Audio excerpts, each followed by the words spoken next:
Well, just fortunate we won the game. In those games, anything can happen. We obviously really didn't, not playing good. I mean, it's a big win for us. It's a big win. But, we got to play, just got to do a better job offensively, making adjustments. Guys got to stay back and hit the ball the other way. They didn't have any high velocity guys, and we just kind of make that adjustment, way too long, rolling over balls and not hitting the ball where we should be and not staying back. I thought our bullpen, Walters and Fetterman, did a great job in coming in and pitching out of the pen. At the end of the day, we're fortunate, but very happy to have the W, and just now we move on. All right, Gino, our first question for you comes from Austin Pert of the Miami Hurricane. Austin, go ahead. Coach, congratulations today. Did you feel sort of an energy shift maybe when Fetterman went in, just a general energy shift around sort of maybe the middle of the fifth? And then after that, I have one more. I don't know if it was when Fetterman went in. I mean, Fetterman did a great job.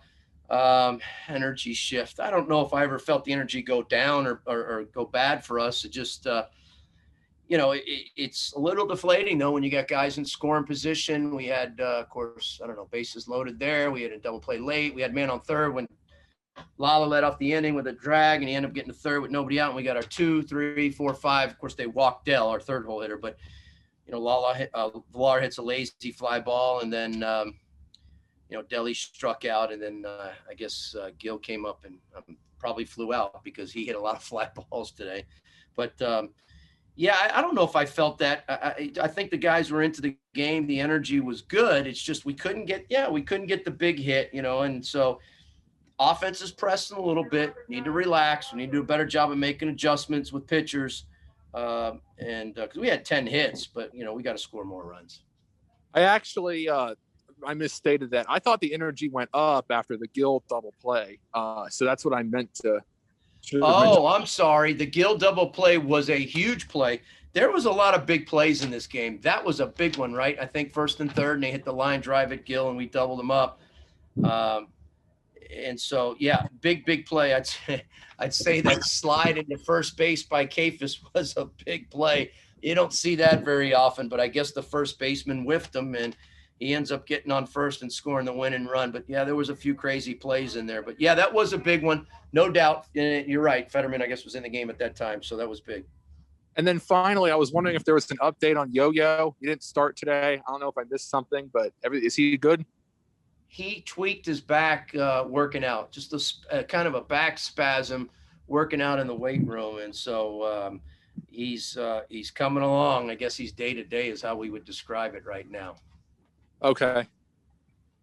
All right, Gino, we're going to go to Cal Friedman of WVUM. Cal, go ahead. Coach, firstly, wanted to comment on CJ Kafis' performance. He comes in and makes that unreal slide at first base and then perfectly executes the hit and run. How important is it to have someone that good off your bench?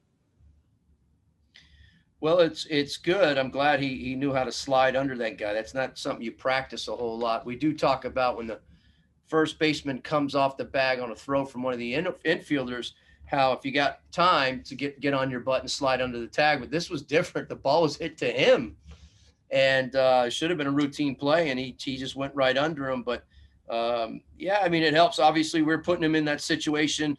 Sinker ball guy. CJ is a good low ball hitter, but the guy kind of sunk it right under him, and he's hit it into the ground. But obviously we figured if he gets on base, he can run too.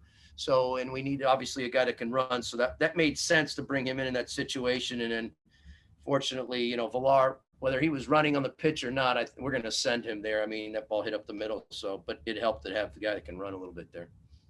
And then you left another 9 men on bases today. You left a lot of men on base in Pittsburgh. What is the key to fix that this weekend against Clemson?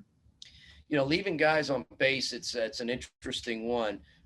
It really, it's one hit. One hit changes everything. It's amazing how in baseball, if you get that one big hit, it kind of relaxes guys. I don't know if they're pressing or what. I know if I'm thinking of the situations, obviously, one was with man on third, no outs, and Villar just didn't drive the ball to left field. And then, of course, they walked down. And Dele's been hitting the ball. He's been our most clutch player. He ended up just chasing a pitch down. Took some good swings there, and then the strike three was a pitch down in the dirt that he chased. But the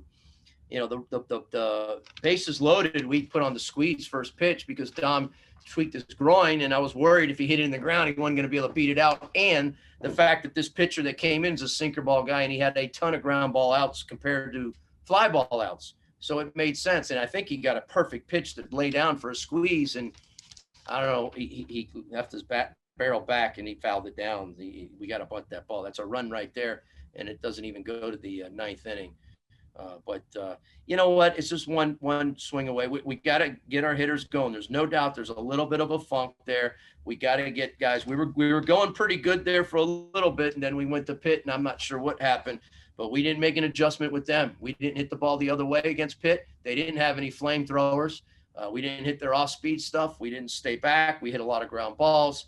So rolled over, which means we rolled over a lot of pitches. We know what we got to do. We just got to execute it. We got to relax and execute.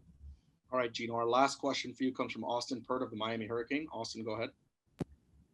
Yeah, absolutely. Just one more question. Have you thought about Clemson at all? And if you have, just what are your general thoughts? I have not. I have not thought about Clemson. I don't know anything about Clemson at this moment, but we will tonight and tomorrow. The assistant coaches have been looking at video, breaking it down somewhat, but there'll be a lot of video watching tonight and into tomorrow and early Friday before that game. It's hard when you got so many games, you're playing so many games, you're trying to prepare for teams ahead of you, but the assistant coaches are already starting to do that. But I haven't thought about Clemson. My mind was just on obviously Florida Gulf Coast in a midweek game that we got to make sure we take care of, which is we have done. We have done that. We didn't play the game the right way today, but we've played pretty good in midweek games. This is probably the only one I can recall. It was a close one like this, I think.